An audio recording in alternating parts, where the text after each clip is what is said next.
Kisah yang lain Atha bin Abi Rabah rahimahullah.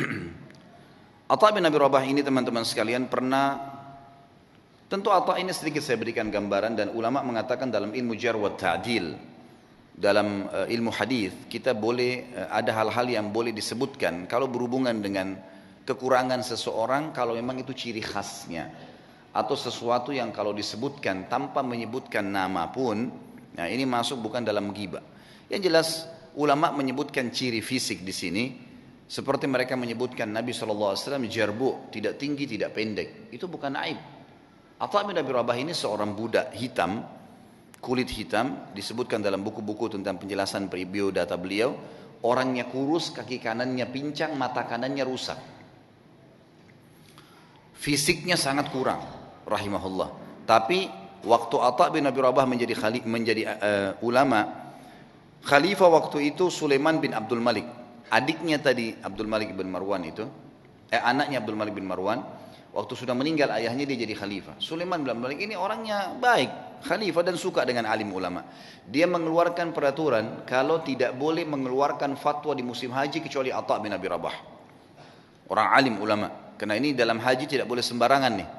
Sampai Atha bin Abi Rabah dapat julukan ya alimnya ulama, gurunya para ulama. Ulama-ulama pun kalau datang di Mekah banyak meminta nasihat dari beliau. Atha bin Abi Rabah ini rahimahullah, di musim haji datanglah Sulaiman ibn Abdul Malik khalifah dengan anaknya, dengan ketampanannya, dengan dayang-dayangnya, dengan kebesarannya, buka kemah besar, kemudian masuklah wukuf di Arafah. Sementara wukuf, Sulaiman mengatakan, di mana sahibuk, aina sahibukum, mana nih teman kalian nih? Biasanya kalau bahasa sahibukum ini santun dari khalifah untuk mufti, ya, untuk muftinya. Atha bin Abi Rabah ini ada di mana? Kata mereka, Amirul Mukminin lagi di kemahnya, lagi menunggu orang-orang yang lagi antri, lagi antri bertanya gitu. Dia bilang, saya punya hajat, saya ingin datang ke sana. Baiklah, Sulaiman datang. Sulaiman ini dia menunjuk si, ya, Atha bin Abi Rabah jadi mufti, dia yang memberikan gaji, gitu kan, pemimpinnya lah. Dan waktu itu khalifah, dan perlu diketahui Sulaiman bin Abdul Malik di zamannya ini khilafah Umayyah jadi luas sekali, luar biasa gitu. Kuasanya sangat luas karena ayahnya juga punya kekuatan militer yang besar. Ringkas cerita, dia pun datang dan dia seorang saleh. Begitu dia masuk ke kemahnya Atha bin Abi Rabah, disambut oleh Atha bin Abi Rabah, pelukan, ngobrol, saling menyebutkan kata-kata yang santun satu sama lain sebagaimana adab seorang muslim.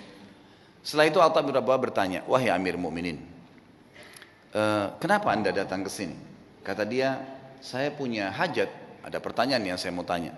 Kata Atha bin Abi Rabah, ini orang tadi saya bilang ya, kekurangan fisiknya ada, dia pegawainya, yang datang ke dia ini, kalau mungkin maaf teman-teman di gubernuran sini, presiden langsung yang datang, bukan cuma gubernur, langsung datang, langsung ke ruangan dia karena ada hajat yang dia mau sampaikan misal, gitu kan.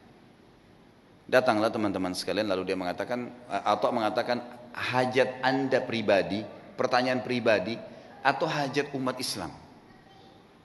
Kata Amir Mu'minin, hajat saya pribadi, pertanyaan saya pribadi.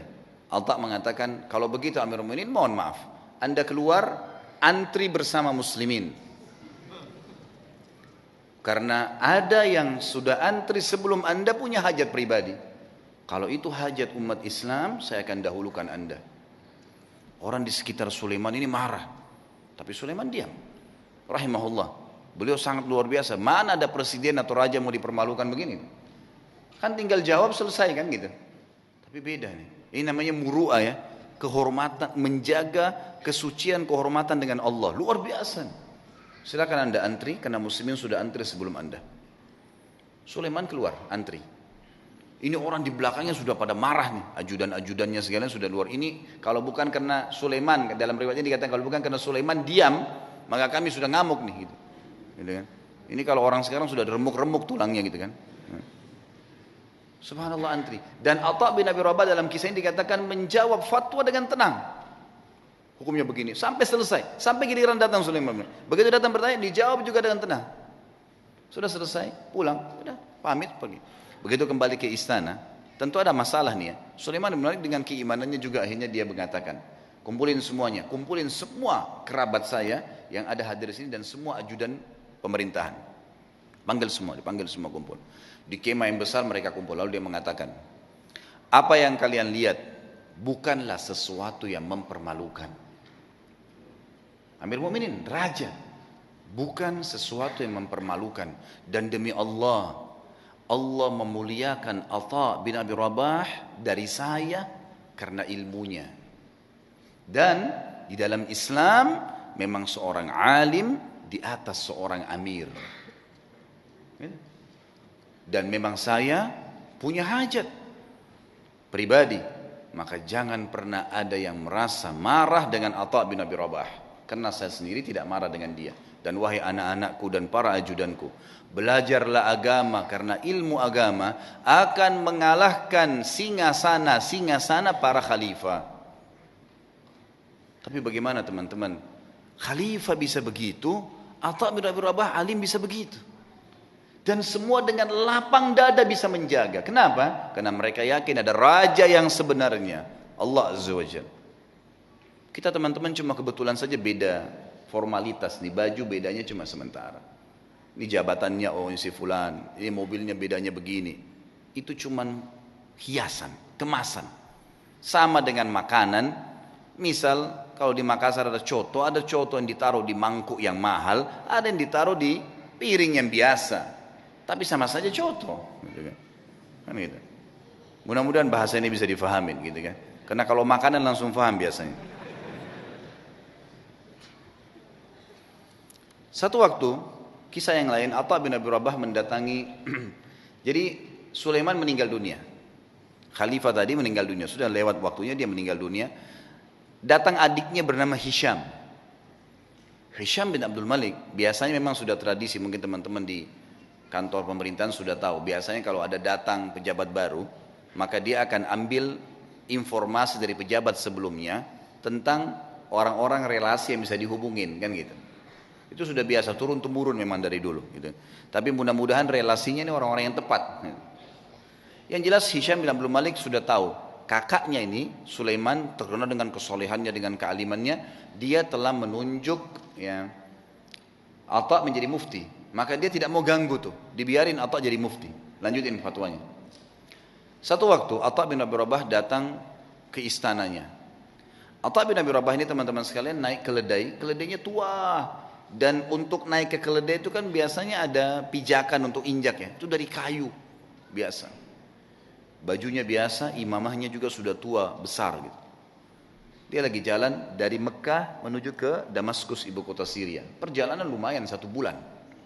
Subhanallah, begitu sudah kelihatan istananya Khalifah Hisham bin Abdul Malik, ada satu ulama lain namanya Atha juga Al-Khurasani dari Persia. Terkenal juga ulama tabi'in, Atha Al-Khurasani. Jadi kalau disebut nama Atha dua ini, Atha bin Abi Rabah di Mekah, ini bekas budak yang jadi alim ulama, ini Atha Al-Khurasani memang anak pejabat, tapi jadi alim ulama juga. Dia lagi di kereta kencananya, kalau kita sekarang mungkin mobil yang paling mewah gitu kan. Kalau kita kencana dulu, ada 2 orang yang di depan memenggung kudanya dihias dengan beragam macam hal. Luar biasa lah, kita tahu ini pejabat gitu. Begitu Atha Al-Khurasani lihat dari jauh, Atha bin Abi Rabah dikenal nih. Dia suruh berhentiin kereta kencananya, ada anaknya yang ikut di situ, anaknya Atha Al-Khurasani lagi ikut. Lalu Atha Al-Khurasani turun, mendekati keledai itu. Kata anaknya yang meriwayatkan kisah, saya belum pernah lihat ayah saya turun mendampingi orang, datangin orang. Biasanya dia yang didatangin. Ini enggak, dia turun dia datangin. Siapa orang ini? Sudah imamahnya tua, bajunya tua, keledainya lagi pakai kayu, gitu kan. Kata anaknya nih, dia bilang, saya tidak pernah lihat ada orang semiskin itu. Dalam kisah itu gitu. Lalu ayah saya pun datang memeluk salaman seperti sahabat lamanya. Lalu mereka ngobrol, saya tidak tahu apa yang diobrolin. Lalu kemudian ayah saya kembali ke kereta kencana lalu mengatakan kepada saya, wahai anakku, saya akan masuk bersamanya ke Amir Mukminin. Kata anaknya, ayah, siapa orang ini? Saya belum pernah lihat orang semiskin ini gitu. Kata dia, hati-hati dengan lisanmu. Ini adalah Atha bin Abi Rabah. Kata anaknya, Atha bin Abi Rabah, alim ulama. Kata ayahnya, iya. Makanya hati-hati. Jangan ngomong sembarang. Walaupun bukan Atha bin Abi Rabah, kau tidak pantas mengucapkan kalimat itu. Anaknya mengatakan, saya pun beristighfar kepada Allah. Lalu saya melihat ayah saya jalan kaki bersama dengan Atha bin Abi Rabah. Masuk. Mereka cerita, masuklah mereka ke istana lalu mereka keluar. Kata anaknya, ayah, kata anak Atha al-Khurasani, anaknya bilang, ayah, ceritain apa yang tadi terjadi di dalam. Kata Atha al-Khurasani, demi Allah, kalau bukan Atha bin Abi Rabah, saya tidak diizinkan masuk. Atha bin Abi Rabah jalan pincang, kakinya hitam, tubuhnya hitam, bajunya biasa, matanya satu rusak. Jalan. Dia bilang begitu kami masuk, ini Atha al-Khurasani dengan baju jubahnya yang mewah dan seterusnya. Jalan. Dia bilang begitu demi Allah kami masuk pintu gerbang istana. Hisham bin Abdul Malik berdiri dari singgasananya. Raja berdiri. Kemudian mendekati Atha bin Abi Rabah. Dan orang-orang tidak tahu nih Atha bin Abi Rabah siapa. Pejabat-pejabat ini banyak yang tidak tahu. Karena cuma dengar namanya. Lalu julukannya Atha bin Abi Rabah ini adalah Abu Muhammad. Nama anaknya Muhammad. Hisham mengatakan, hahuna Aba Muhammad. Kesini ayahnya Muhammad. Atha bin Abi Rabah setiap mau mampir ke sebuah kursi dia bilang, la, hahuna Aba Muhammad. Dirangkul terus tangannya, kata Atha al-Khurasani. Begitu sudah dekat dengan singgasananya, lalu kemudian saya dipersilakan duduk. Atha al-Khurasani dipersilakan duduk. Lalu Atha bin Abi Rabah demi Allah didudukkan di sebelah singgasana khalifah. Sebelahnya pas. Dan belum pernah singgasana khalifah diduduki oleh orang lain termasuk anaknya khalifah. Enggak boleh duduki singgasana itu.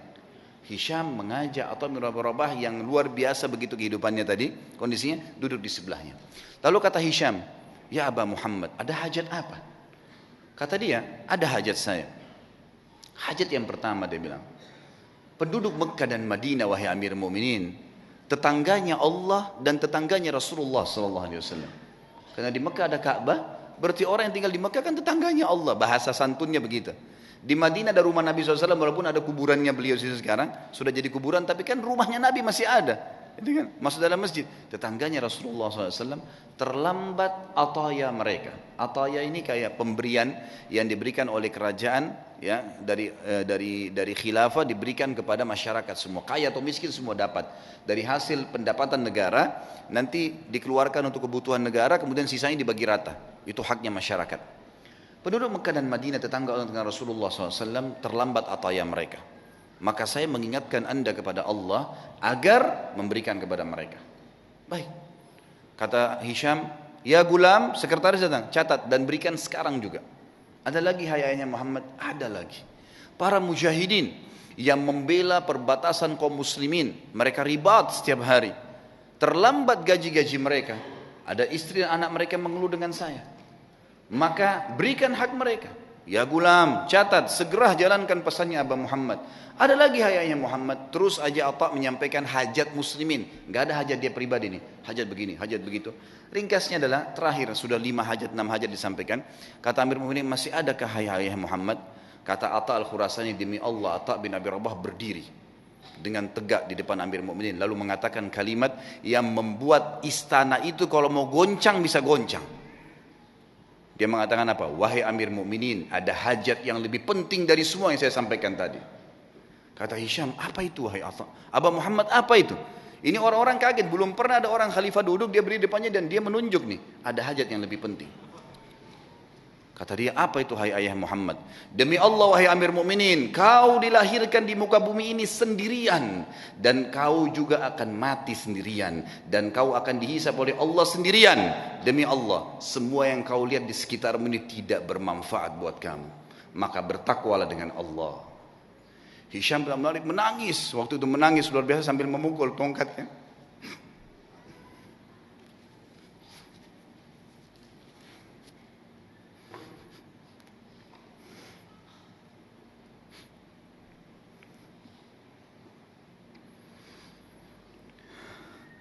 Nah, Hisham bin Abdul Malik akhirnya memukul tongkatnya sambil menangis, teman-teman sekalian. Lalu mengatakan jazakallahu khairan, semoga Allah balas anda dengan kebaikan. Gitu. Setelah itu kemudian kata Atha al-Khurasani, kami pun keluar. Dan demi Allah Atha bin Abi Rabah tidak minum segelas air pun dari Amir Mu'minin. Tidak minum segelas air pun. Dan waktu kami tiba di pintu gerbang, maka dikejar oleh seorang sekretaris untuk memberikan dia sekantong uang emas. Maka Atha mengatakan demi Allah saya datang bukan untuk ini. Kemudian ditinggalkan. Lalu kemudian Atha bin Abi Rabah pulang teman-teman sekalian hanya untuk menasihati khalifah dengan hajat muslimin. Dan tidak ada hajat dia sama sekali. Kata Atha al-Khurasani sebagai penutup kisah. Demi Allah kalau Atha bin Abi Rabah menyebutkan semua hajatnya, maka akan dipenuhi oleh Amir Mu'minin. Itulah kisah yang luar biasa dari seorang Atha bin Abi Rabah yang luar biasa bagaimana menasihati khalifah dan karena Allah Subhanahu wa taala.